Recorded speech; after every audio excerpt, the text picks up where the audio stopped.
And we're rolling. Great. Okay, so do I just say welcome to the interview? Yeah. Okay. Well, welcome to the interview with the Kern Veterans Oral History Project. We're at KGET 17 News on November 28th, 2012. It's probably 11 a.m., Yeah. 10:45. Very close. I'm here with John Ortega. He was born November 21st, 1925. And I'm here with his wife, Dorothy Ortega. And I'm also the cameraman, Lee Vaughn. Lee Vaughn. And my name is Sienna Fickner. I'm a student at Cal State Bakersfield. So, I'll start out with you. What war and branch of service were you in the United States military? Oh, World War II. World War II. Sometime in January 1942 or February, until January 1946. And all my service was in the Pacific. Okay, great. What was your highest rank while in service? Bosun's mate, second class. Wow, that's really cool. You did all the hard work then on the boat. Told everybody what to do. Well, yeah, it was an experience. Yeah. I didn't think a lot of it I could pull off. I think a lot of it I think I bluffed my way, but I guess I was a fast learner, and I seemed to be able to handle whatever was thrown at me. So that was a plus. Yeah, you guys definitely do a little bit of everything in that job, don't Yeah. you? Yeah. Yeah, it's really hard to really zero in on the particular task, but they just about ran everything, you know, with the exception of the engineering. But I can really remember a lot of things that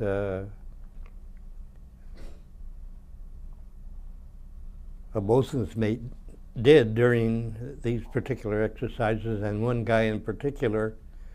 And I think that's where I learned that, I guess even as a young kid, I paid attention, you know, what was going on. And had no choice but to participate, I guess, and I guess that's where I picked up on it, that I just learned to do it. And I know there were a lot of tasks that I did as an individual, and even until today, I don't understand how the powers that be made the decision to have guys do the particular job that they did. I started out, of course, right out of boot camp. You know, I was just a seaman, and I wound up being the coxswain of the whaleboat. I don't know how I got chosen for missions. I don't understand how I was selected to do whatever it was that I did. I was a pointer inside a turret, a 5-inch 38, and the type of destroyer that I was on was a Fletcher class destroyer. Okay. And had 5 mounts. And I was on the very back, last mount. I was what they call a pointer.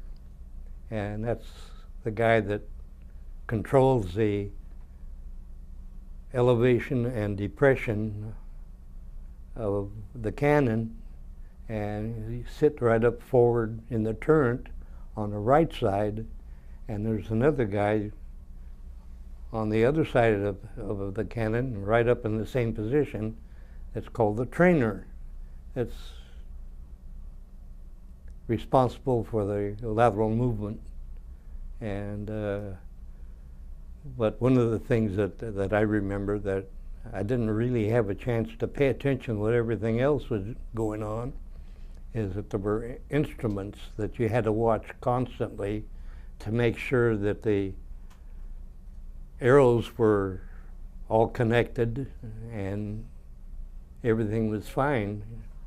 Didn't have a chance to turn around and chit-chat with anybody, you know. You had to watch those dials. And I did that for a couple of years, and then for some reason unknown to me, I got changed, a different battle station. And I felt exposed at that time. You know, I thought I had a certain amount of protection inside that turret, which I really didn't, but I thought so. But my second battle station was as a gunner on a 40 millimeter on the left side or the port side of the ship, and my battle station was up on a platform on the after stack, and I ran the sight, and I controlled the firing of the 40 millimeter that was below me. And of course, the only protection I had, of course, if I could hide behind that sight, but I really felt exposed. I bet. And it was a different feeling, but I got to see more, you know, because before I just had a little, inside the turret, I just had a small opening, a little port that I could look out every so often to see what was going on. And so the two were dramatically different in their operation. Yeah, a little bit more adrenaline in the second job, it sounds like. Well, yeah, the only thing that I can attribute to, and I don't know, that the reason I got changed is that I did a lot of practice skeet shooting. The guys that operated the 40 millimeters and the guys that operated the 20 millimeter was practice for firing, you know. And I made the remark one time, just standing around watching these guys, because I, as a youngster, I had a lot of experience hunting, and I knew what it was about in terms of shooting the little clay birds. Yeah. And I made the remark, I said, you know, if you really want to sharpen your skills, you ought to use a rifle instead of a shotgun. And a fellow by the name of Hayes, Jesse Lee Hayes,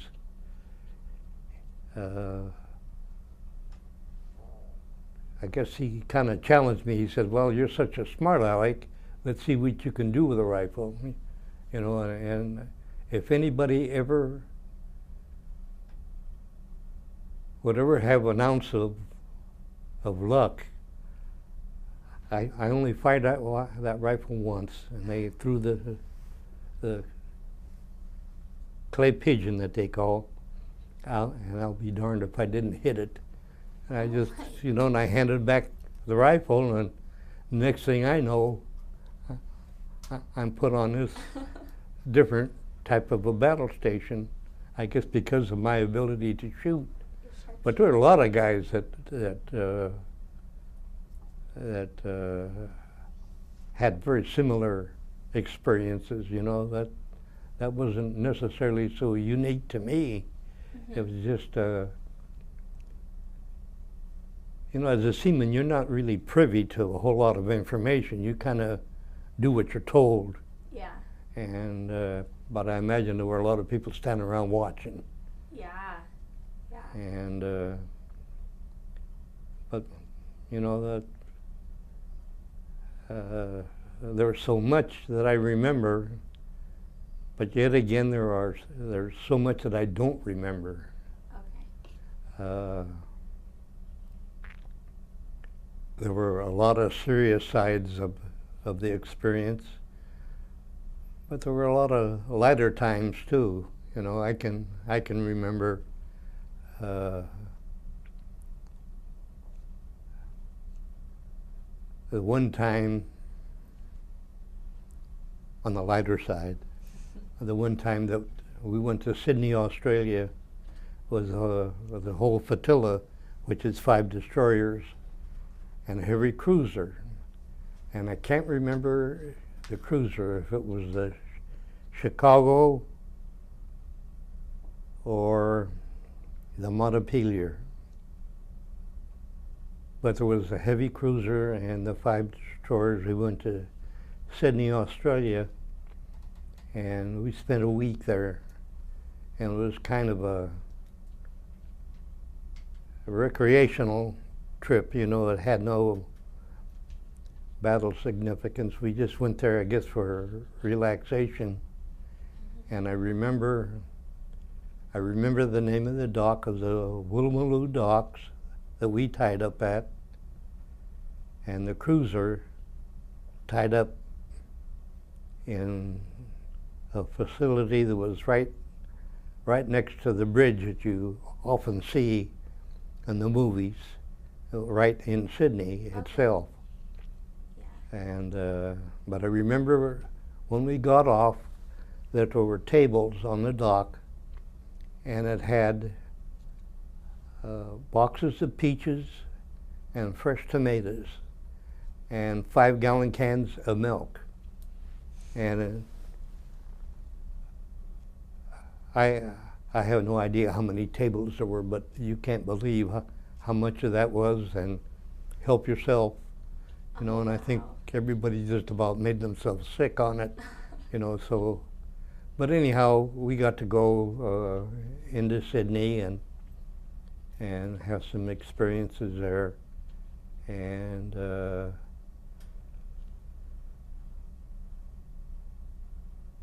we had a ship's party and dance, and it was in a place called the Trocadero in Sydney.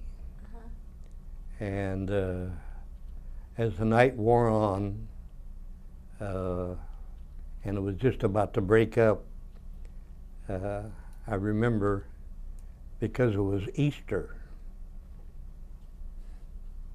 and a bunch of us were out on the veranda. It was the second floor, and there was a group of French sailors walking on the sidewalk. And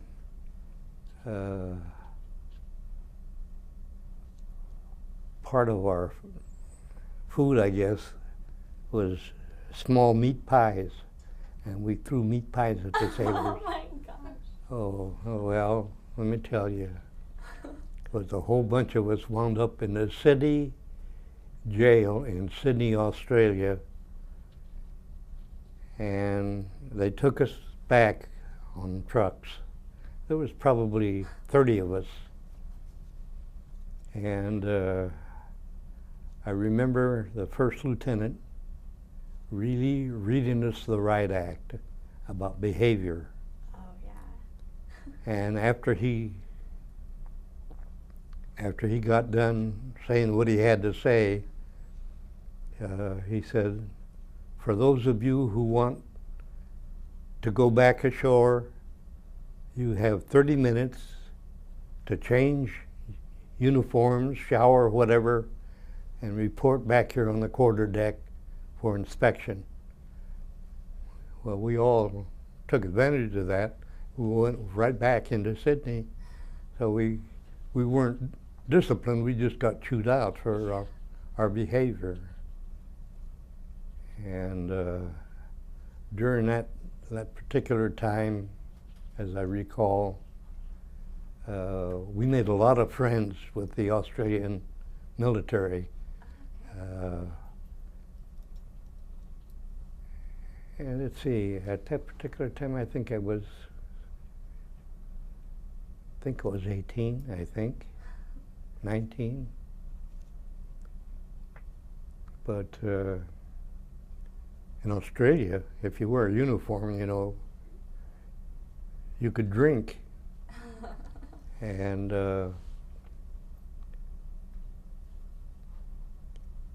I recall going, a bunch of us, we went into a pub.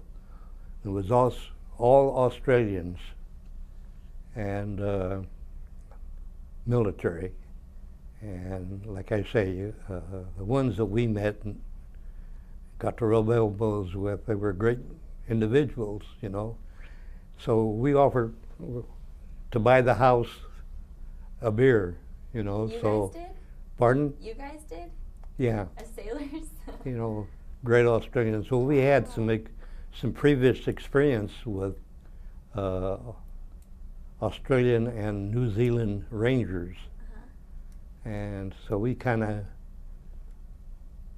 had a preconceived feeling for them, they're good guys. And some of the antics out of that, it's funny to a point, but as a result of that going on somewhere, I don't know if he's still alive or still walking around, but there's a French sailor somewhere that has an American flag tattooed on his chest. That's so funny. That, but that's the kind of stuff the young guys are capable of, I guess. It's funny to a point, but then again, it's not. But that's just the way we were. Yeah. So what initiated the throwing of the meat pies? Did you guys just see Well, them? Or were they talking smack?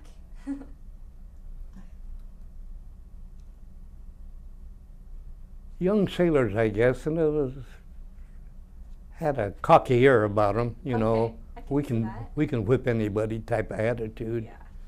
And as I recall, they didn't do or say anything to us. They were just a group of them walking by, and we did what we did.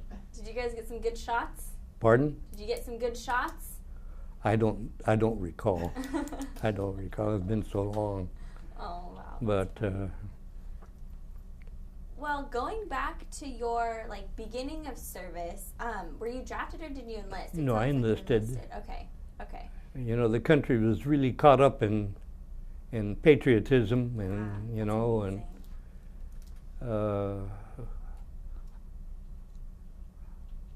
I was a sophomore at East Bakersfield High School, Wow.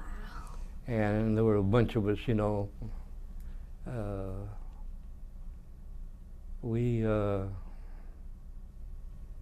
they just become infectious because we all, they can't get away with this, so we'll go in and end the war, Okay. And I recall the recruiting office was at the post office on 18th Street. Oh, okay. And I remember there was 8 of us that we got in line. It was the Army, Navy, and the Marine Corps. Mm-hmm. And all 8 of us got into the Marine Corps line. And next to us was the Navy, and the first one was the Army. Well, everything seemed to be moving around, but the Marine Corps line was really slow.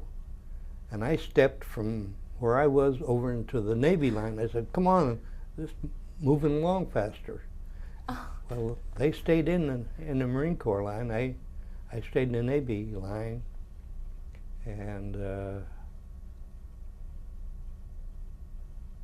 out of those guys, 7 of them, only 3 came home. Oh. And one of them was a dear friend, kid that I grew up with in East Bakersfield, and I got to visit him at Saipan. I was lucky enough to be able to go ashore after they secured the island, and I got to get together with him. Oh wow, that's a blessing. And but from there, when I enlisted, caught the train at the depot there in East Bakersfield, wound up in Farragut, Idaho, a boot camp. Boot camp was 13 weeks and 1 day. Oh my gosh. Oh yeah, and that was a life changer.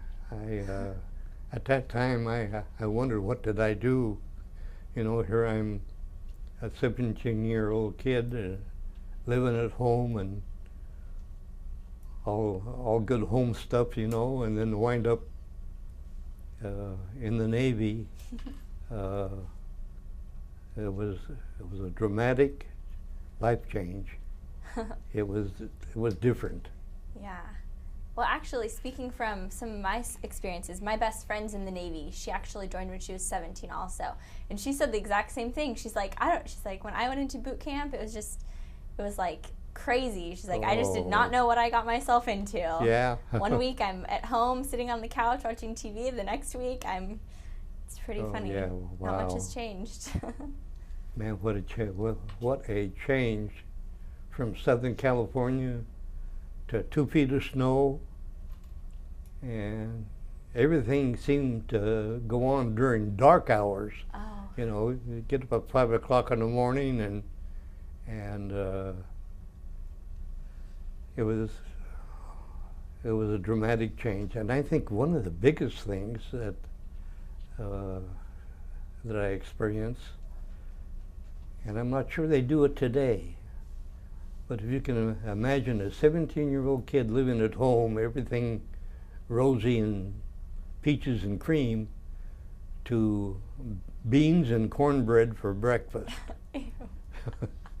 First time I looked at that, I didn't know what to think. Yeah. And it got to the point to where I used to look forward to it. Was so good. Oh. So where did you go to boot camp? Was it at Farragut, Idaho? I was in Idaho. the first company, and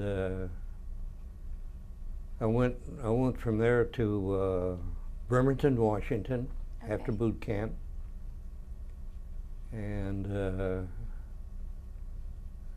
I really don't recall what happened, but I wound up in the hospital for 2 months, Oh.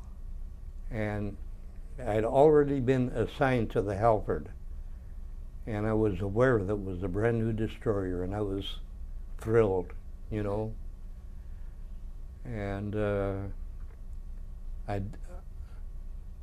I started to get out, and something else come up, and they held me for another month, and So what were you doing in the hospital? for about 2 months, Oh, okay. and Were you just I don't recall for okay. what. okay? It's been so long, I just don't recall. Were you sick or hurt, or were you just assigned there? I don't recall. Oh, okay. Sorry. I just don't Yeah. recall, other than I remember the head nurse by the name of Flood. I'll never forget that name. And but they had me in an isolation ward, whatever that was. But anyhow, and I don't recall how I got word that the Halford was getting ready. It was a brand new ship. Mm-hmm. It was built in Bremerton, and I don't recall how I got word, but I got word that it was going to be leaving pretty soon, and I just come unglued, and I guess they gathered up my stuff, my sea bag, and got rid of me. I was too much to handle, or just a super pain in the neck over it. Yeah. And I remember that I caught the ferry across the Puget Sound. But anyhow, I wound up on the dock where the Halford was tied up, and that's when I reported for duty. And I think it was just a matter of a few days when we left. Okay. And I remember standing in one of the outer port doors watching as we're going out to the open ocean. I remember that. And but just a few days, before we left, another young guy and I kind of buddied up. We become forever friends. Oh. And we went into Seattle, which was right there, but in the ocean front. And we both got an identical tattoo on the right forearm. Yeah, I want to see that. And because we're going to be buddies and friends forever. So what is your tattoo? Oh, well, what's left of it, can't hardly see. But when we got, what year was that we visited Frank? We took a trip to Yellowstone, took one of the granddaughters to Yellowstone Park, and we made the big circle, and we come back through Troutdale. And we've got some pictures standing side by side, showing our arm, and there's the same tattoo. And yeah, I'm not sure he's still alive. And from there we went to Mare Island for fuel, and we wound up. From there we went to San Diego, where we did a lot of training. Okay. And it was there that I wound up being the coxswain of a whaleboat that would go back and forth between the ship and shore, day and night. And like I say, I don't know how I wound up with that job. I had no experience. I don't know, maybe they just needed somebody. And but I wound up with that job. But we did a lot of training, torpedoes, fired a lot of the cannons at targets being towed, and the 20 and 40 millimeter and the 5-inch shooting at what they call a sleeve, being towed by an airplane. Okay. But we did a lot of that kind of stuff. And it seemed like constantly we were going to general quarters, just out of it. Might be in the middle of the night or in the middle of the meal or whatever. But we did, that was constant. What You is never that? know. They called it general quarters, where Yeah. you man your battle stations. Oh, okay. And I guess that was done to sharpen us, There, you guys. to become more responsive, Okay. quicker. But that went on constantly. And then I don't recall how long we were at San Diego, but every day was a training day. Every day, from dark to dark. What base were you on in San Diego? Pardon? What base were you on in San Diego? We're aboard ship. Oh, okay. Were No you guys base. attached to a base at all, or no? Okay.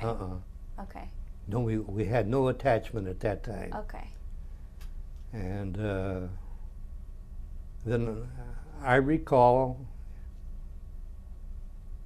it wasn't really late at night, but it was nighttime when I started making numerous trips back and forth to the landing in San Diego, back and forth to the ship. And what had happened that I later found out, that we were directed to end our training and head for the Pacific.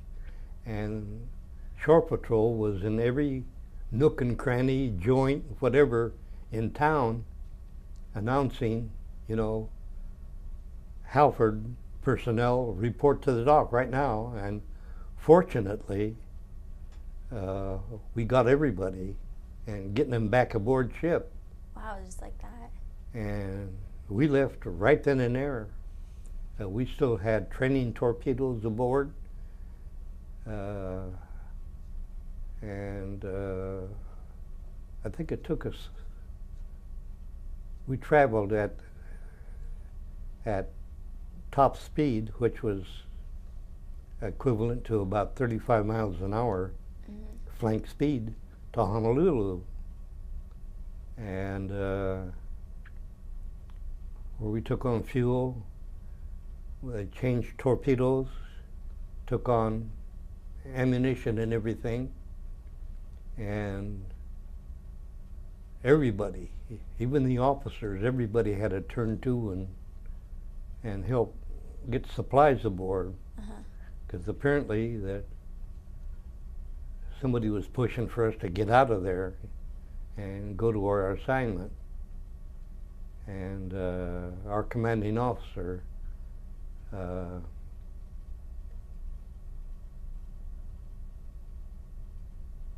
apparently put everybody to work, because I can remember some chiefs and officers that were carrying boxes, and they were really, everybody really pushing.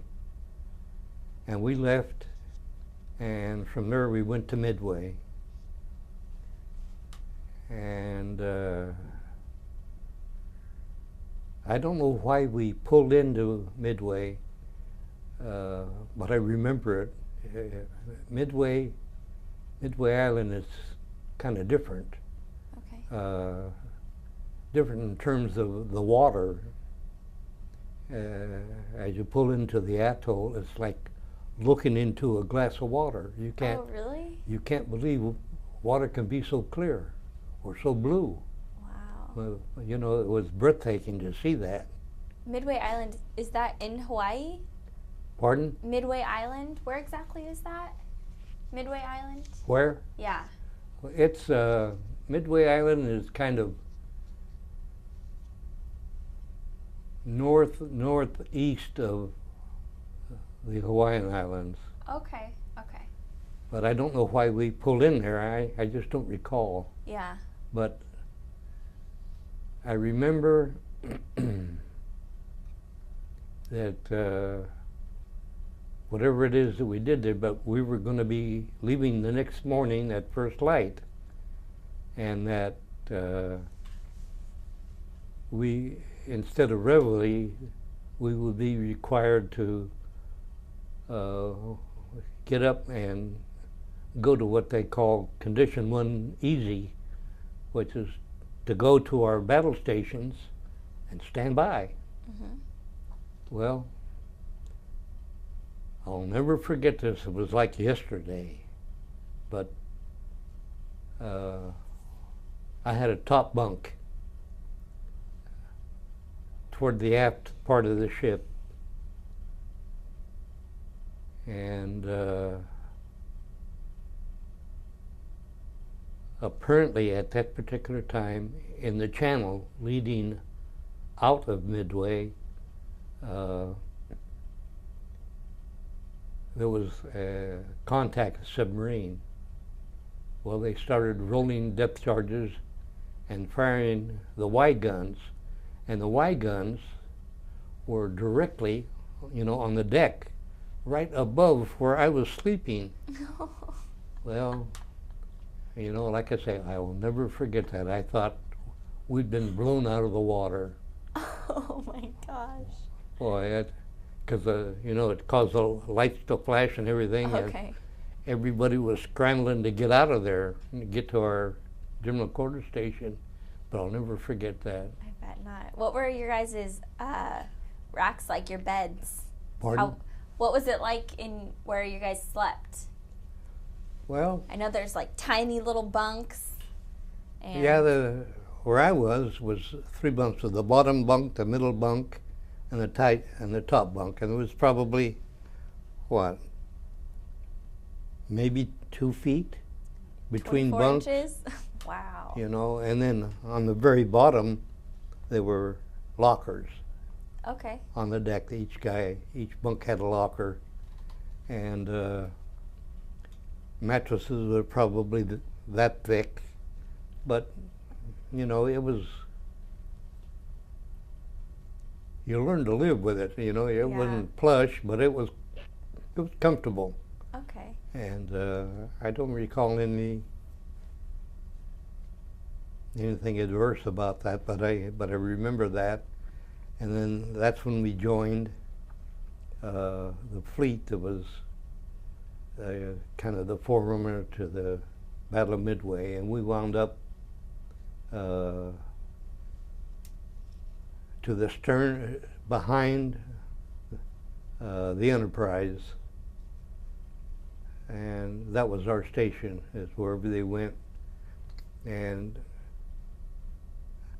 I think our primary responsibility was if there was any aircraft that couldn't make the flight deck, they had to ditch it, we would be behind and pick up the pilot. Okay. I think that was our responsibility, aside from tactical patrolling for submarines or air attacks or anything like that. But we had several occasions during my career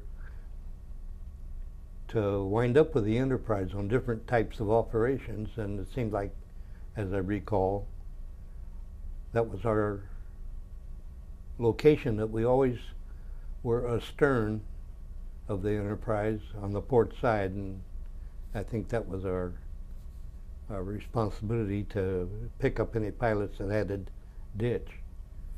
Of course, you know, all this is an assumption of mine, because a seaman wasn't too privy to what was going on. You just kind of did what you did because you were instructed to do it.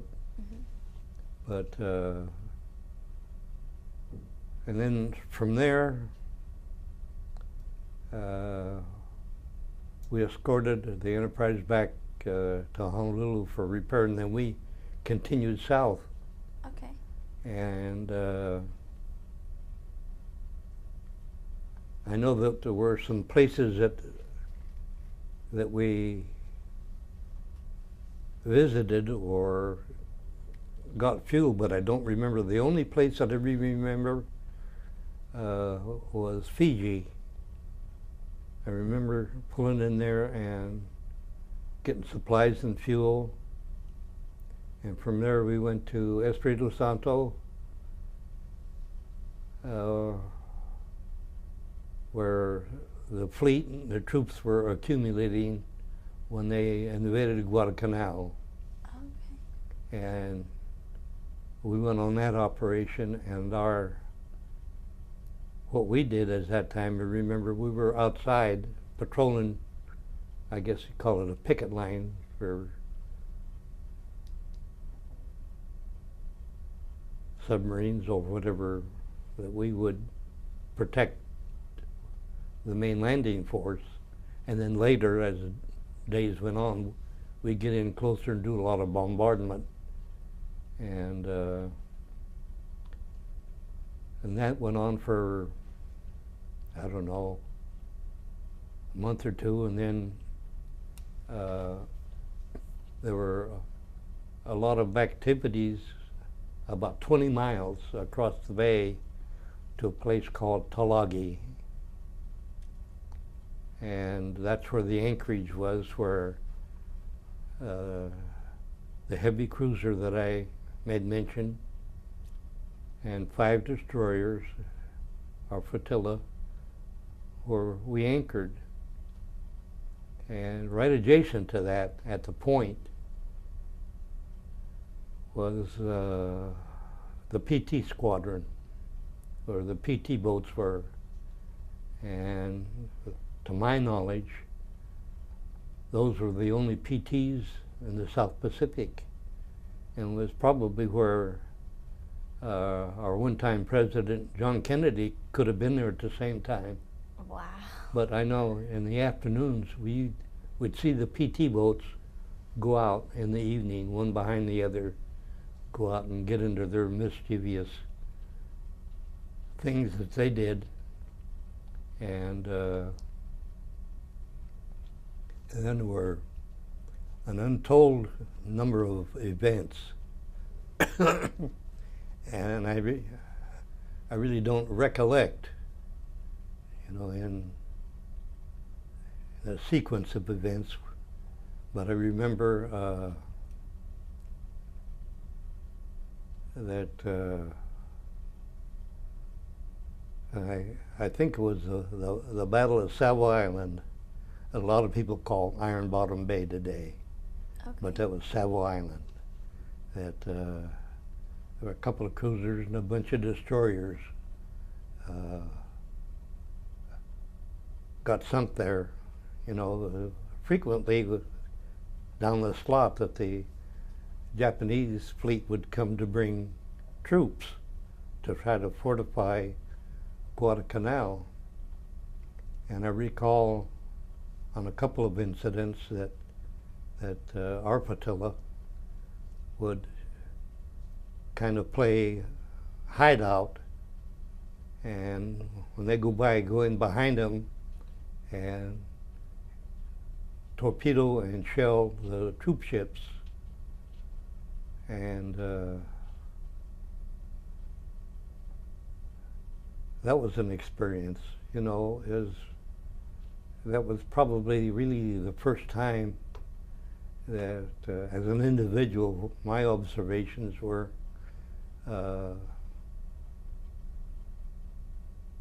when we do this, and we go in and we had cargo nets that we led over and try to rescue the enemy. They were stranded out there in the middle of the ocean, and as a young guy, as I look back and I recall, I thought it was neat to see the enemy out in the middle of the ocean. Good riddance type of thing. And but I remember that when we tried to rescue them, they'd swim away. They wouldn't come anywhere near us. They tried to get away from us. They didn't want to be rescued. So they were just but there wasn't an island. They were just kind of, their ship had sunk. Yeah. And they were just in the wreckage? Yeah, they were in the wreckage and out in the middle and miles from any land. Yeah. And but they just swam away from us, tried to rescue them. Mentality. And it really didn't sink in what that was all about. But we thought that was neat, good riddance type of thing. And there were numerous incidents like that as I recall, it was the same way. Even downed aircraft, I remember that we picked up one. Okay. It was willing to be rescued, I guess, but others swim away. We didn't have any idea what that was all about. But I remember, and I think there was only one in all that time that was willing to be rescued. I remember he coming aboard and they taking him and locking him up in the locker and back into the ship. A chain locker, I think is what they referred to. And but from Guadalcanal, there were other things that went on that I recalled Bougainville, the choy cells, and I remember as that part of the Solomon Islands had become secured and we moved. I remember that we escorted, after the Battle of Bougainville, that we went back and escorted all the PT boats and their big barges back down the slot to adjacent to Bougainville, and I remember it was Treasury Island, and it was a small island, but it had a channel in it, and that's where the PT boats went, kind of a advanced base. And then we got involved in some more bombardment, and probably the first time, I don't recall what kind of a time frame this is, but the first time that we got shelled. Well, we didn't get hit, but we were assigned to go to a particular island that was adjacent to the east side of Bougainville, and they said that the Japanese were shuttling troops and supplies by submarine between that island and the backside of Bougainville, and we were given the task of going in there and wiping out the submarine base. Well, as we approach, and I was standing outside the 5-inch mount that I was assigned to, and where everybody's at their battle stations, but just kind of standing by, and we're going toward this island, and it's quite a distance. And I remember I'm looking at the island. It's a very low silhouette, and on the very top ridges I see flashes. What the heck is that about? The next thing you know, to the stern of us, I mean right there, and just between the stacks, they were firing on us, and of course we didn't realize that the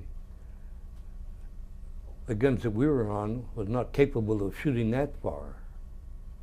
But they had bigger cannons, and they could fire on us. And they fired at us, and they were, fortunately they didn't hit us, but I remember that. And the one that hit astern, the one that hit probably if it had been 5 feet lower, it would have hit the mount that I was in. It was just where it exploded, and I'm trying to hide behind the superstructure, and I'm covering my head, and I get back inside, and we're getting out of there, making smoke and doing everything possible to hide us from those shore battles. We got out of there, and I think they finally did it with a cruiser or battleship or something, but they went in there and wiped that all out. Oh my God. And the strange thing about it, after we got secured from general quarters, I was in the bathroom that we called it the head, Yeah. and one of the guys says, "What the heck you bleeding from?"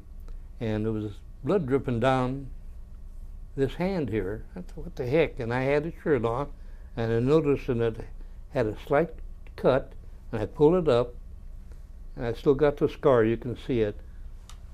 Just come across, it was just very faint. And I don't know how that come about. If it got from a piece of shrapnel bouncing around, but I never felt anything. Wow. And on the back of my neck, it felt like I was itching, and I rubbed the back of my neck, and I had blood on my neck. I never felt anything, but anyhow, I went to sick bay. And, well, you're not hurt, you're scratched. Oh, okay. And, but that particular, I just don't recall feeling anything. But from there, there were so many different operations that we went on. As a flotilla, all 5 destroyers, or all by ourselves. You know, we did some things, and I've got an atlas at home, and I've marked on it of all the places that the Halford had been, and it seems like it was every nook and cranny in the Pacific. Somehow we wound up there doing whatever. Borneo, everything, I guess, between Japan and Australia, New Zealand, just every place imaginable that I can think of. Were there any naval bases in Japan during World War II yet, or? Well, no. After the war. After the war? When the war was over, I was at Okinawa. Okay. And during all these things, the Halford got damaged and wound up going back to Mare Island for repair. And that's when I got transferred. And that's when I got my first promotion. Oh. And I come home on leave, and I come back to, I think it was Treasure Island in San Francisco. And I guess because I was a petty officer, but there were 12 guys, including myself, and I was given everybody's record, and we're going to be deployed back to the Pacific. And they flew us to Ulithi.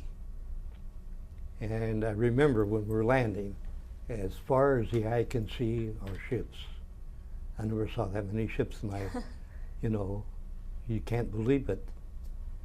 And we went aboard a transport to be shipped to our next receiving station. And all that was a number. But we were directed what we had to do step by step to get there. But anyhow, I wound up on a transport that were 2nd Marine Division, portions of the 2nd Marines. And here's 12 sailors that don't know what's going on, put on a transport, and we leave there and they go to Okinawa. That was the Okinawa operation. Okay. Wow. This was months after. Prior to that, the Halford had been involved in a lot of stuff, and probably the most memorable that I can remember, a couple of incidents was what they called the Mariana Turkey Shoot. Seems like day and night, all we were doing was aircraft firing, you know, airplanes. And then there were so many other islands that we participated in, bombardments and that type of thing. Tarawa, Peleliu, and but probably the most significant that I remember was the Battle of Surigao Strait.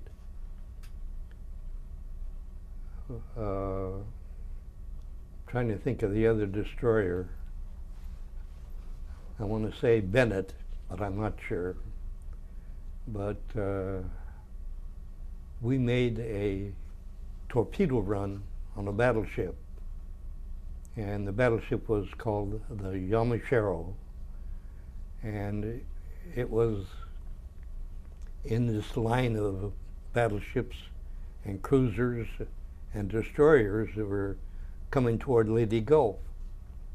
Anyhow, we made the torpedo run, and that was the portion that I felt that I was really exposed because I was no longer in the turret. I was up on the after stack. And I can remember laying down on the platform and looking down, and I was directly above the after torpedo tubes. And we're making a flank run, and I remember those 5 torpedoes being launched. And you really can't hear or see anything. It was so dark. It was so dark, and all we could do was try to listen to what those guys were talking about directly below us, which was maybe 6, 8 feet. Mm-hmm. And but then I remember watching, because you could see in the distance a big flash, like it's so far away you can't believe it. And you see these projectiles, slow motion, going through the air. And what it was, were the battleships were lined up, and they were opening fire. They must have been 20 miles away. Were opening fire on this line of battleships and cruisers. You could see the projectiles going through the air as they're arching over and hit. And after the dust settled, you know, the next day, we were informed, I'm not sure, I can't remember, but out of the 5 torpedoes that we launched, we got 3 hits on the Yamashiro. And but that was a sight to behold that next day. You just can't imagine how many people were in the water just floating, you know, out there, survivors from the Japanese ships. It just was unbelievable. Wow. How many, and we'd pull up there and they'd swim away. And we thought that was neat, you know. And but then back to your question. I just had to throw that in because it was an experience, because we never tangled with anything that big. You know, we did a lot of stuff, but nothing quite like that. Yeah. But when I finally got assigned to my new station at Okinawa, that was aboard the USS Cascade, which was a destroyer tender. It's a repair ship. Okay. And that's like a small ocean liner, only it's a big repair ship. My dad was actually on a repair ship when he was in the Navy. Yeah. And then at the war's end, the fleet went to Japan, and we anchored off a place called Wakayama. And that's where I wound up as a part of a occupation force, was Wakayama. Wow. And I got kind of enlightened. You know, I was probably a year or so older. I was fascinated, you know, the Japanese people. They weren't hostile toward us.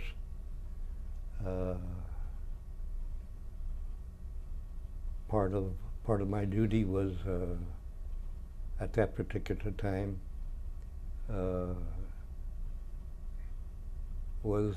was in charge of the marina where all the landing craft and everything stayed. And let me tell you, it can get cold in Japan. We were there during the winter, you know, Wow. before Christmas, but it gets cold. And we dicker with the kids to find us firewood. and we would reward them with a can of Spam. Oh my gosh. I could tell you some stories about Spam. And for a can of Spam, you can't believe how much wood they would bring us.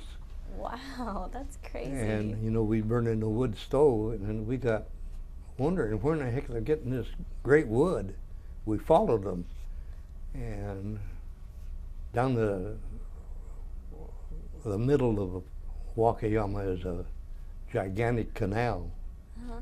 And there's this great big building, a wooden building next to the canal, and on the canal side, they are taking the lumber off to bring to us.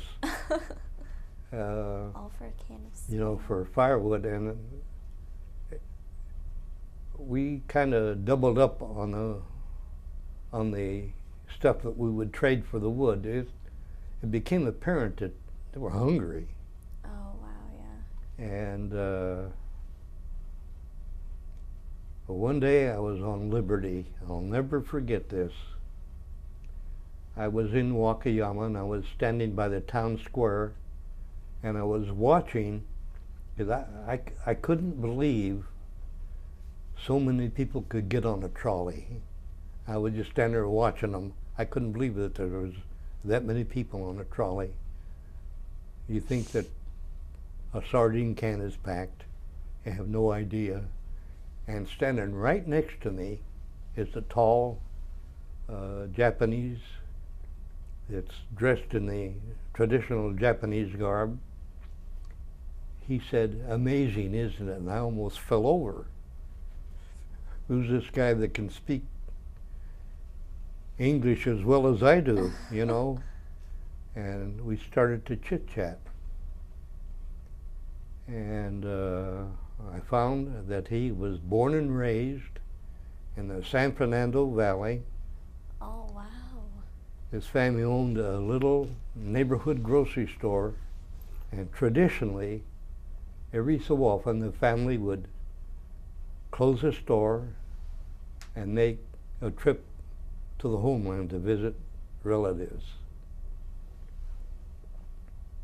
And you know, we talked about this, and he was a student at UCLA, and he worked in the family store, and the family went to Japan to visit, and after the visit they tried to leave Japan. They wouldn't let him come home. Oh wow. So he wound up in Japan marrying a Japanese woman. They had 3 little kids, and every chance I got, I would go back in.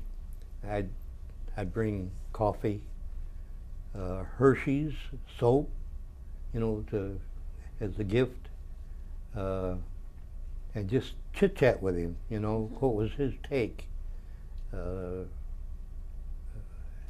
He said that he and his family were continually harassed and under surveillance because he was an American citizen. So they were harassed by the Japanese people? No, Or by the Americans? By the military. Oh. You know, and he wasn't allowed to do much. And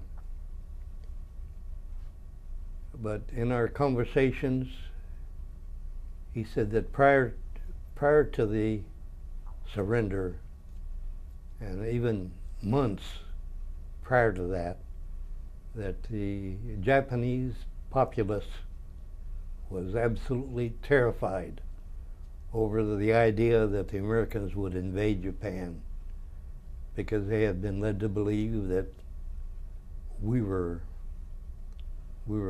bad and we would treat them super bad. Oh wow. That's probably why they swam away. And that was an education to me that a lot of propaganda, I guess, you know, is that they were given a lot of bad information, and it began to register with me as to why the individuals that we observed in the water as survivors swam away from us. They were afraid of us. Wow. And, that's sad. That's really too bad, but war's war. Yeah. And you don't necessarily play by the rules. You kind of do what has to be done. Mm-hmm. And those particular type of episodes and that I've talked about we did a lot of bombardment, and close ashore is that we saw up close what the ground troops are going through. And believe me, and probably every sailor that served in the Pacific would probably reflect the same. They had a profound respect for the ground troops, for the Marines that had to land on those beaches. Oh.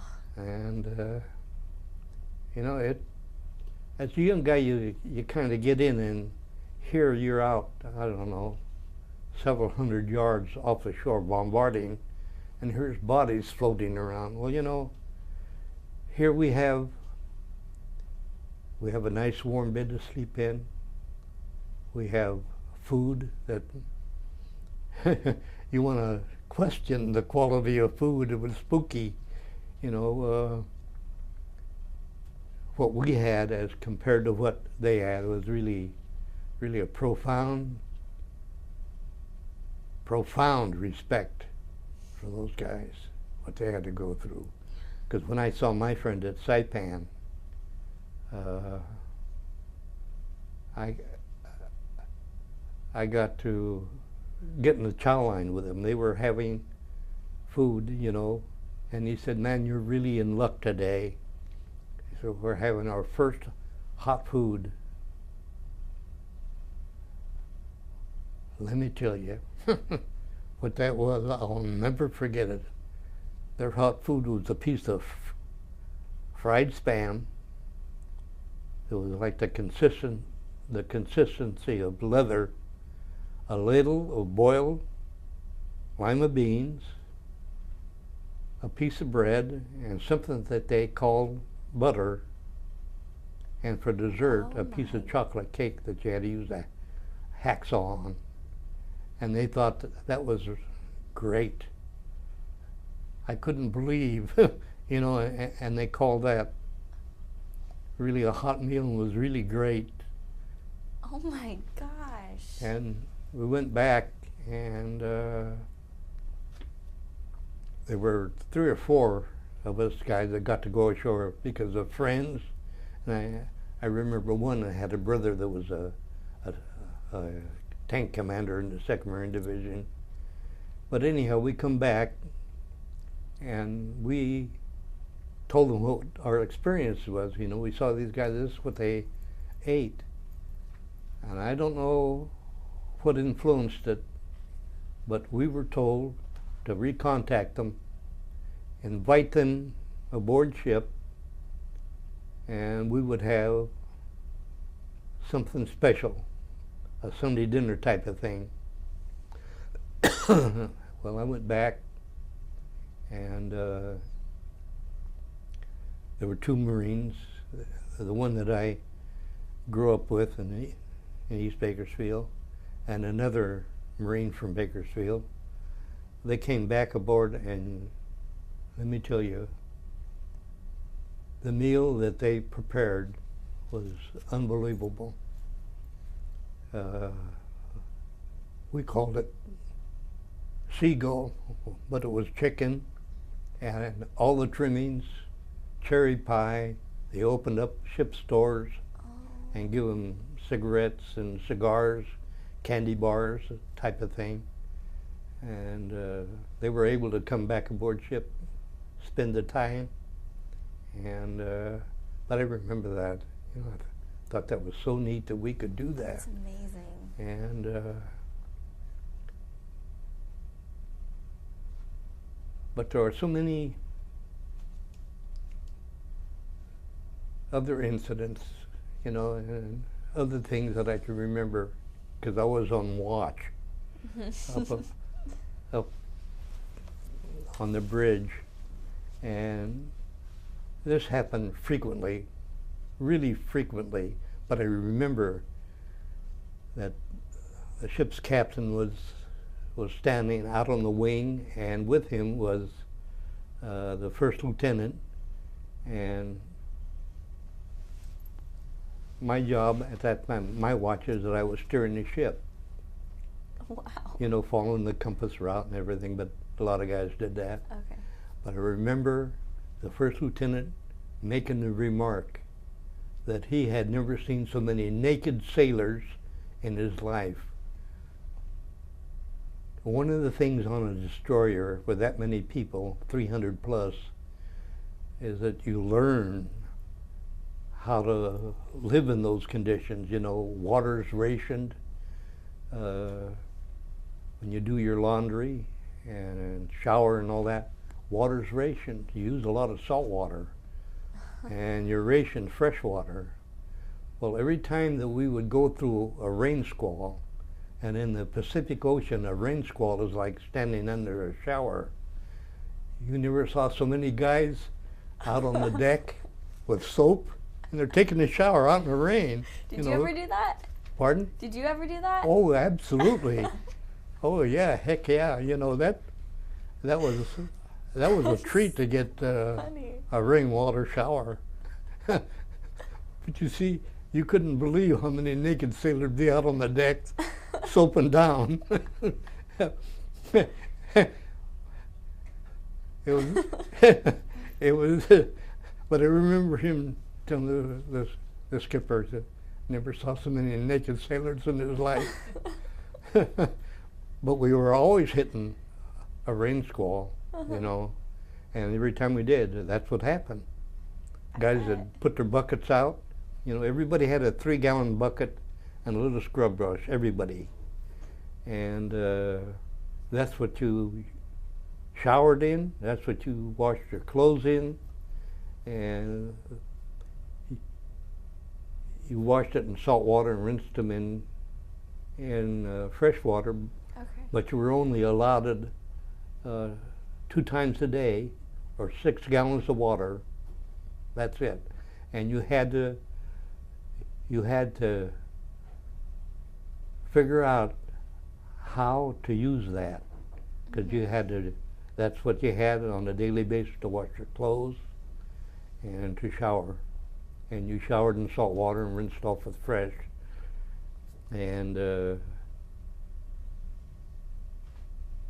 I don't know, I guess maybe I learned a lot, you know, as a young kid, that I learned a lot about what it takes to exist, you know. Yeah, that's a you good know, statement. sometimes you have to kind of pace yourself, a lot of self-discipline, you know, how to survive. But I think as a young guy, I think I learned a lot, because just because you're a kid back then, they didn't make special provisions for a 17-year-old. Everybody was treated alike, and you had to adjust and you had to get with the program and get along. But I think I learned a lot. I think I learned a lot about what was going on, particularly with the chit-chat that I had with this young man at Wakayama about what was going on, and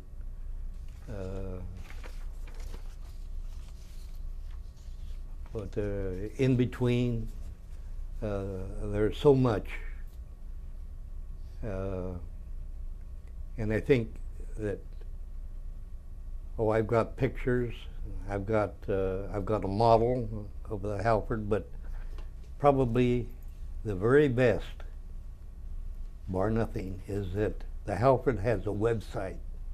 Oh. and it changes frequently. And it's got the total history of the Halford. And like I say, it changes. The last time I saw it was, I don't know, 3 or 4 days ago. And after I talked to whomever called me, I went to my granddaughter's computer and punched it in, and of course it popped up right away. And I looked at some of this stuff, and I called a friend of mine in Oklahoma, and he told me that the website changes frequently, that it shows different stuff. Okay. As it's got a lot of timeline, where we're at, the different battles that were involved. Oh. It's got pictures. I've been in it several times, but anybody that has interest, it's just to punch it in, just usshalford.com, and there it'll pop up, and it's got everything imaginable.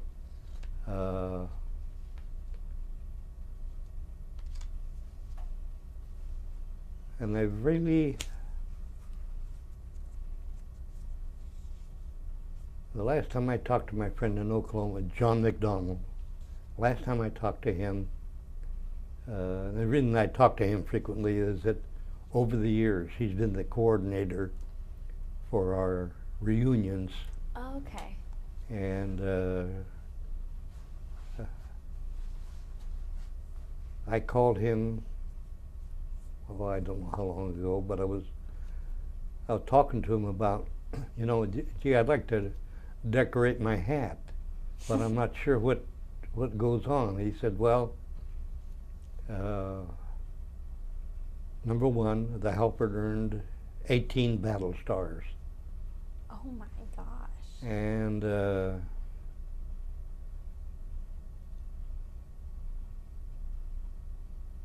I think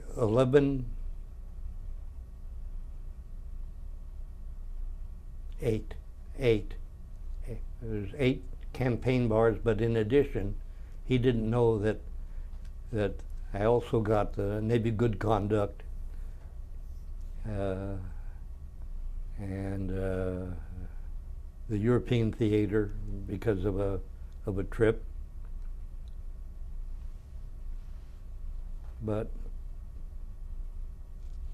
you know, just trying to remember and come up with different things. Another dear friend, he's passed away, but at the time he was the president of the California chapter of Pearl Harbor survivors. And he called me. He was living up in Northern California, but he called me one time and he said, hey, you're famous. I said, what are you talking about? He said, well, the segment that was just new coming on at that time was called Victory at Sea. Uh-huh. And he said, there's a segment on it that you're in. I said, you're kidding me. He said, no, you have to look at it. And I don't know if we bought that Victory at Sea or if I borrowed it. But anyhow, one of the segments that shows, and it's a segment that shows our pharmacist mate, little short, real heavy set fella with a grass skirt. He's doing the hula, and there's 6 or 7 individuals that are sitting there, and they're all from the engineering division. Huh. And I don't recall where this was at. I think it was at Purvis Bay on a recreation thing. And I've got a chit. I still got it that allowed you to have either a Coke or beer. But anyhow, where I'm at in this is that I remember walking by, stopping, and looking at these guys. And here the pharmacist mate is doing a hula with a grass skirt, and these other guys, and I'm just standing there watching, and then I walk away. And when I saw two different segments of this particular shot, and there I am in both of them that I'm watching, and I just walk away. I'm not participating in anything. That's crazy. That's really cool. Was it just on the History Channel or something? Pardon? Was this just like a documentary made? Is that what it was? It was on the Victory at Sea documents. Okay. It's a segment that they show different parts of that when it first come out. Uh-huh. But I know I'd seen two different shots of this particular thing. That's really cool. And but my friend called me and told me, he says, I couldn't believe it. And I think we visited him, didn't we? Clifford Schmidt? Mm-hmm. Yeah, he was living up in Plymouth, California, and we had an occasion to visit him. Okay. But in between the beginning and the end, there's so many different places that we'd been, so many different things that we did. It just, it's difficult to remember. Here, I don't know, the last couple of years, intermittently, I watch a military channel. Mm-hmm. And a lot of that stuff helps to jog your memory. Kind of help me recollect different incidents, because there's so darn many that I don't remember. Mm-hmm. You know,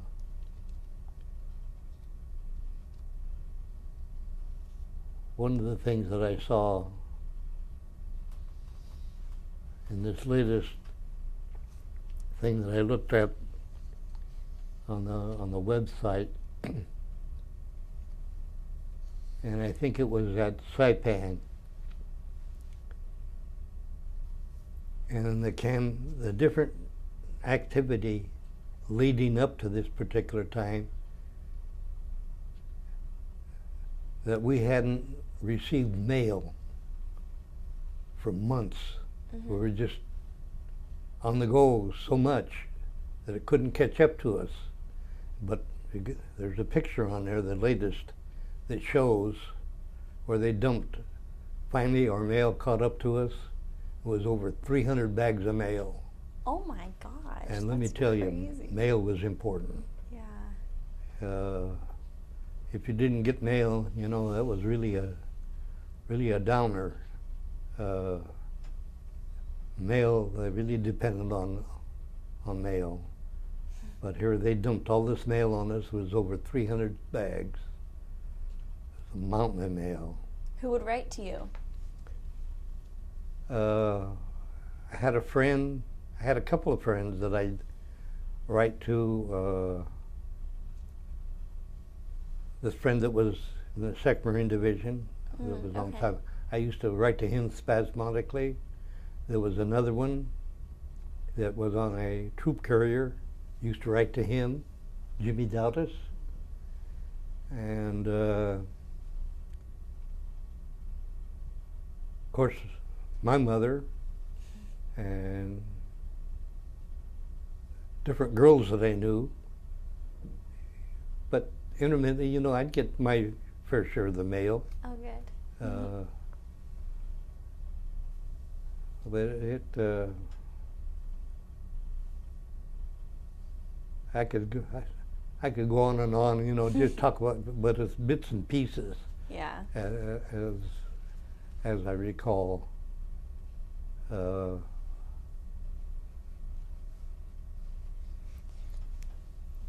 Okay, well, let's talk about after service time. I know you were mentioning earlier before we started recording that you went to school, and was that immediately after you? No, not immediately. Discharged? Immediately when I got discharged, I think I'd been home 3 days, Uh-huh.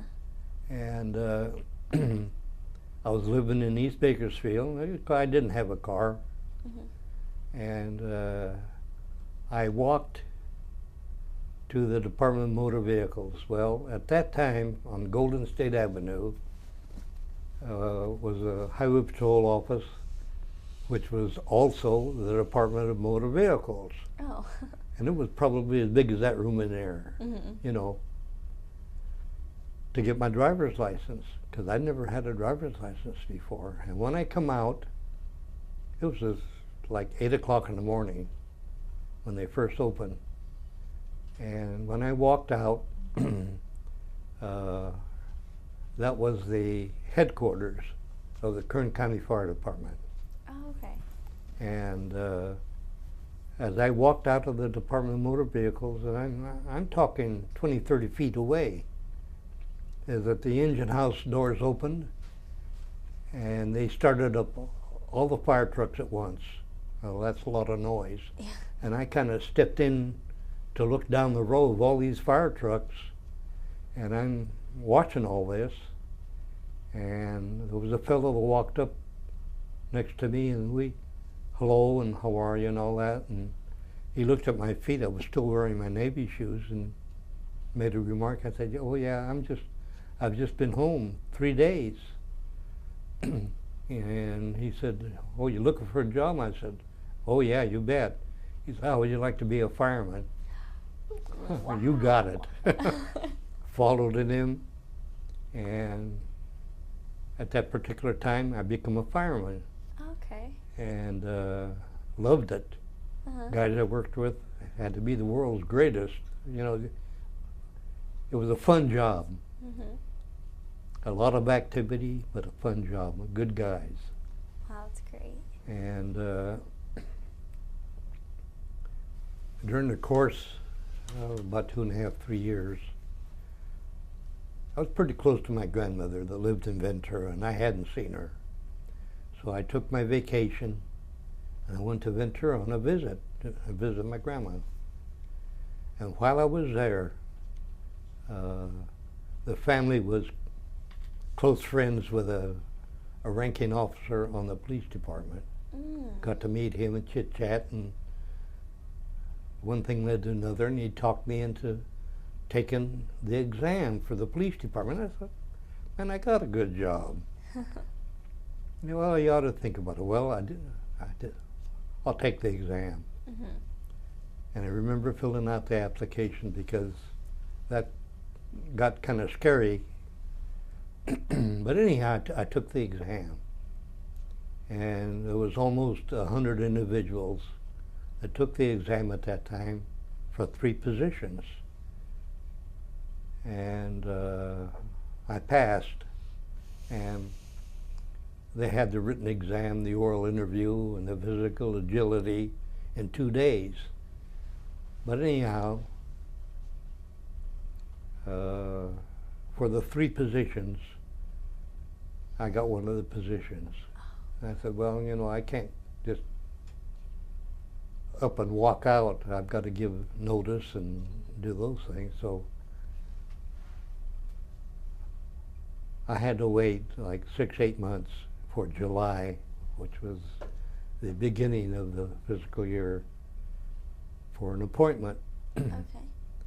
So I agreed that I would wait until July. And in the meantime, I come back to Bakersfield and tendered my resignation, and I moved back to Ventura, and I went to work temporarily for a rock company, driving a diesel rock and sand between Ventura and Santa Barbara until I got this appointment. And Ventura had a relatively new police chief, and he interviewed everybody, and he wanted to know why on your application you left something blank here. I want to know why. And I said, I don't have a high school education. What? So he gave me 1 year. He says, 1 year, and I'm marking it down on this calendar. And how you do it, I really don't care. But you have to put on my desk a diploma that you have a high school education. If it's not here, you're out of here. Well, another fellow and I were in the same boat. And we enrolled in a Ventura Adult School, and I went 5 nights a week. I did that for a year, and I secured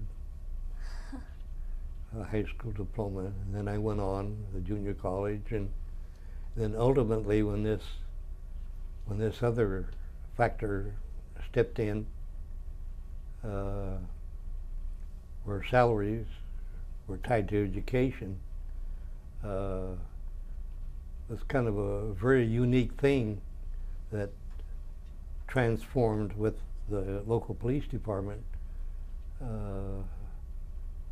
Because of the push, the University of Southern California brought their master's program to Ventura. And in the meantime, all these little places, wherever I could pick up credits and units, you know, because it was worth a lot of money, you know, and raising a family, and every little bit helps. And ultimately,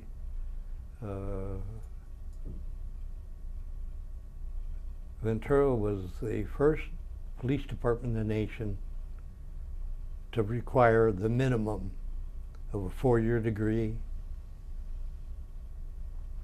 to fill out an application. Degree could be in anything, basket weaving, whatever, but you had to have that 4-year discipline to make application. There were another first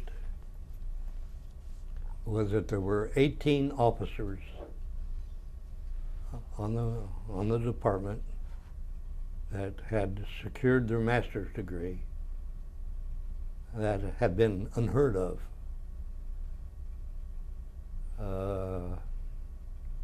At that time, Ventura was had the most personnel to have left that department to become police chiefs of any other department in the state, including large departments, LAPD or anybody else. They had more police chiefs come out of Ventura PD than any other in the state. And I attribute that to this money thing. Where was, if you had an AA degree, it was good for 5%. Bachelor's, 10%, a master's, 15%. Well, that meant, you know, at that time, that was a lot of dough, particularly if you're raising a family, because policemen didn't make all the money in the world, and that helped. But I think that it served as a catalyst for the department across the board to accomplish what it did. You know, is that it did a lot of good things for law enforcement, but during my tenure there, I rose through the ranks, commanded just about every division, and one of the things that really kind of struck a note, a very sympathetic note, that one of my assignments as a department training officer, for a training session, we had to go to Camp Pendleton for a week, and this was when SWAT really got organized, and different departments at different times got invited to go to Camp Pendleton for training. It was all sorts of stuff. But I remember that as a training officer, the chief informed me, you have to go too. Okay. Well, And one of the things that I remember, and you'd have to be there and to experience and to observe what I did and the feelings that I had. But commissioned, non-commissioned officers ate in the same mess hall. The only separation was a real high, shiny brass rail between the two. But I couldn't sit down and eat. I couldn't tear myself away from walking back in the kitchen, in the mess line, what I was seeing. You couldn't believe, here I am, that my knowledge and my experience of what Marines ate in the field, which I wouldn't feed to my dog. At this time now, what I'm seeing, what they're feeding them, I couldn't believe. Steak and eggs for breakfast, stacks of cereal of every flavor, fruit juices, milk, coffee, chocolate. The different food is what I'm talking about. It was just absolutely astounding. Wow. It was a beautiful thing to see to me, Here these ground pounders, these guys that were on the beaches, what they had to go through and eat during wartime. Now here we are, peacetime, and Marine boot camp, how they're feeding them, how they're taking care of them now, altogether different. And it was really, really a sight to behold, and man, it made an impression on me.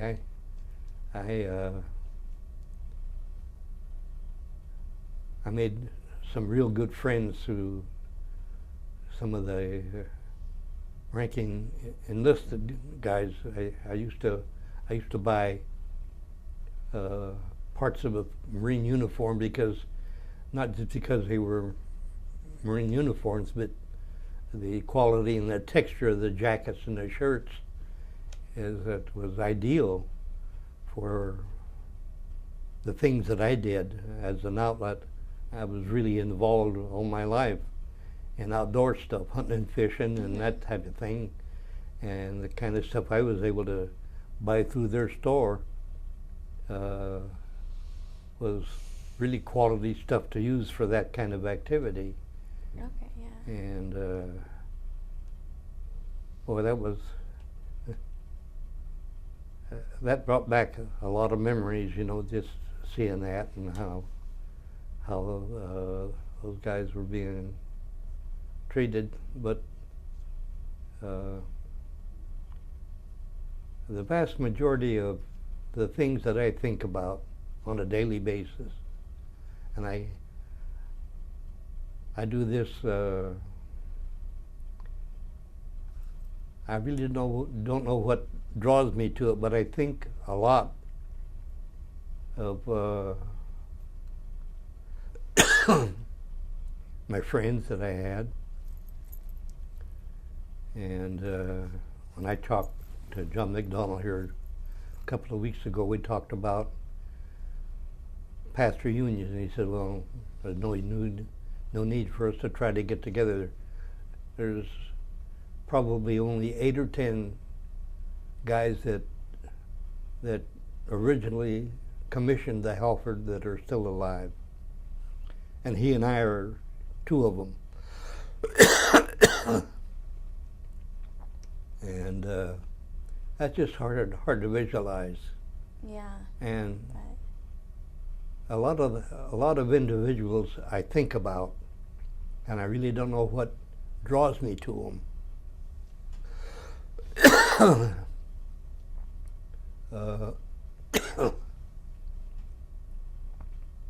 As a youngster, 17, 18 years old, I remember one guy that we called Pappy, Fred Linder. And the reason we called him Pappy, I think he was like 28, 30 years old. He was an old man, And the vast majority of the young guys in the Halford were young, 17, 18 years old. And if you were 25 or older, you were you were old. You know, and I think of him frequently.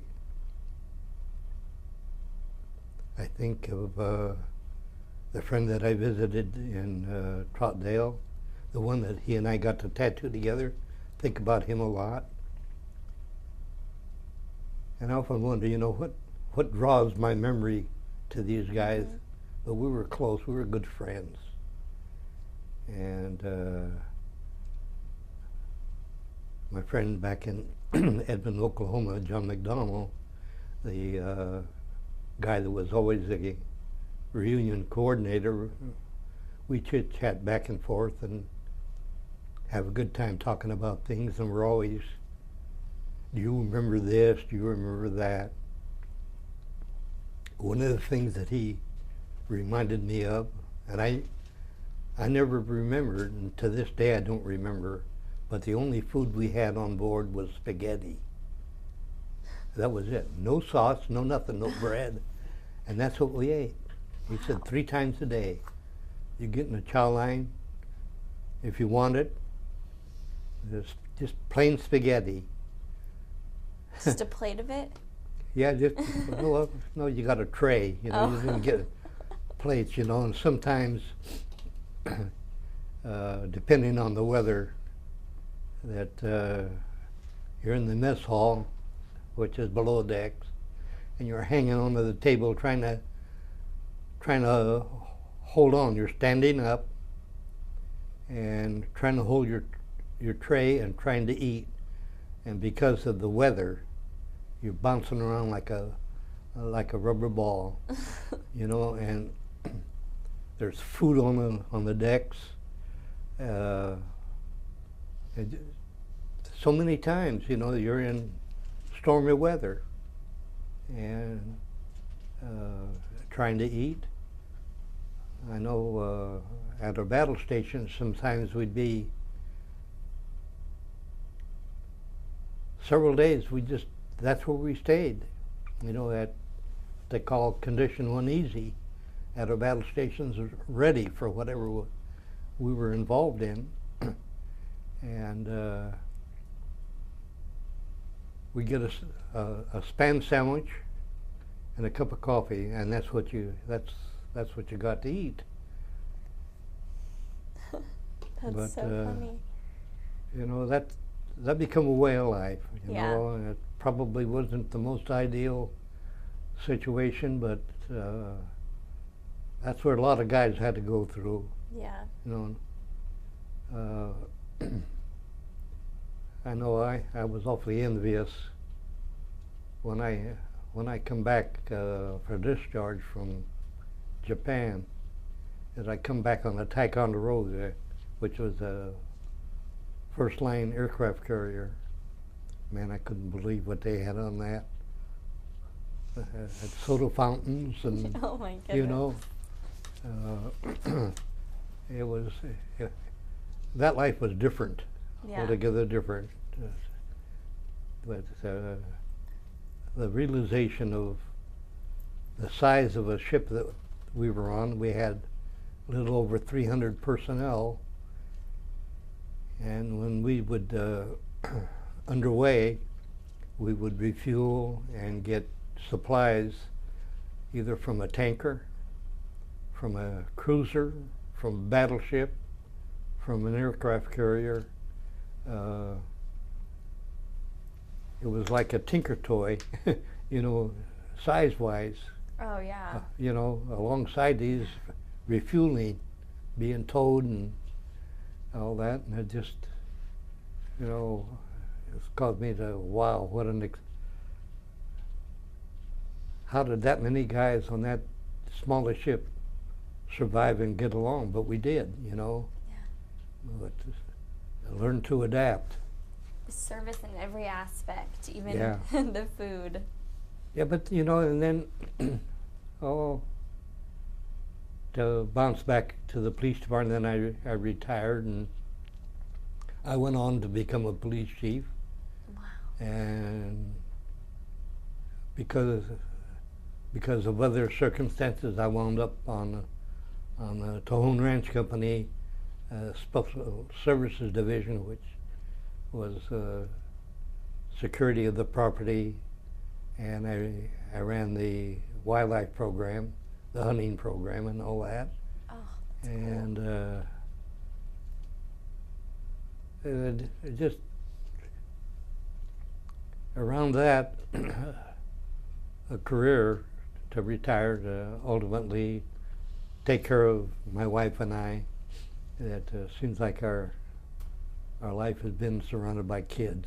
You know, guys used to kid me, drive down the street, go home, and they'd always say, well, you can sure tell where Ortega lives. All you have to do is look down the street, see where all the kids are. The herd of kids. And it hasn't changed much, you know. We've raised a couple of grandkids on top of that, so that kind of been our life, been our family, been our kids. It's been a good one. Mm-hmm. But I'd like to emphasize to really get a big view of really what the Halford was really all about. Mm-hmm. Is that the website is really worth checking out. You see a lot of information. When was the Halford decommissioned? After it was repaired, Okay. it went and got involved in operations in the Bering Sea, the Alaskan waters after that. Okay. And I kind of lost contact, lost sight, and it ultimately was decommissioned in San Diego. I don't know if it was scrapped or whatever happened to it, Mm-hmm. but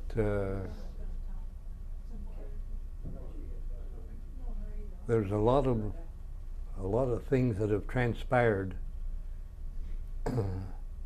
with the Halford Association. Is that somewhere in Washington, D.C., and has it on the website, Mm-hmm. that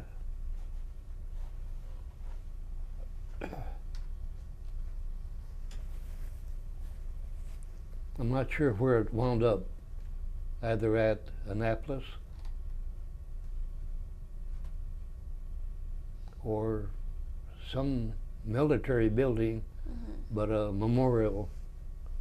There's a big plaque and all sorts of stuff in Washington. Again, all this is on the website. It has Okay. all for anybody that'd be interested in seeing what was that all about. But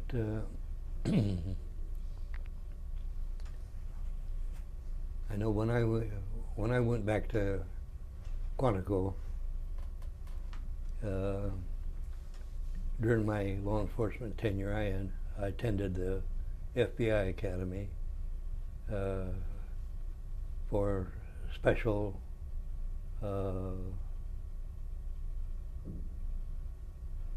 law enforcement type things, especially designed for police chiefs. So I had the occasion to attend the FBI Academy, and I spent a lot of time in Washington, and I got to see everything that was there, the Smithsonian and the Capitol, and all the places that people go to. Mm-hmm. So all in all, I have to attribute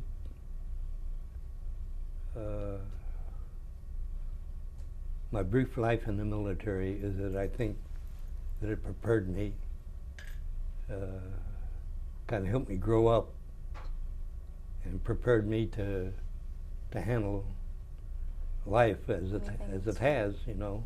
Yeah. Is it I learned a lot in the Navy, you know.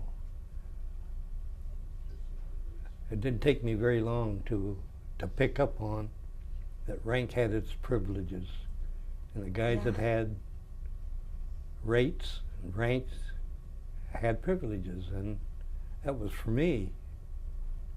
So I think that was an incentive to Work hard. help me develop a work ethic, some That's good hard work and not afraid to tackle a goal. Yeah, definitely. Well, I just want to say thank you very much for participating with us today, Mr. Ortega. My pleasure. I was very interested in everything you had to say. That was Yeah. awesome. Thank you.